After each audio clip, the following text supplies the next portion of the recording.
ഇവിടെ ഇതൊന്നും ഉണ്ടായിട്ടില്ല. ആ ഒരു വധുവും ഒരു വരനും.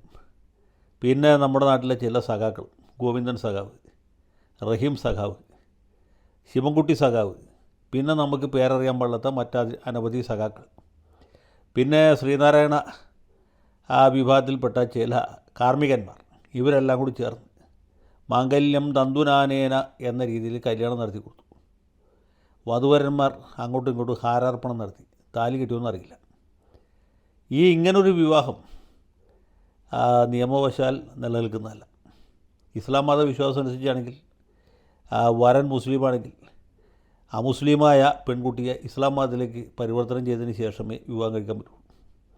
ഇനി ക്രിസ്ത്യൻ അതല്ലെങ്കിൽ യഹൂദ വിഭാഗത്തിൽപ്പെട്ട വധുവാണെങ്കിൽ നിക്കാഹ് ഫോമിലുള്ള കല്യാണവും സാധുവാണ്. അതും ഇവിടെ ഉണ്ടായിട്ടില്ല.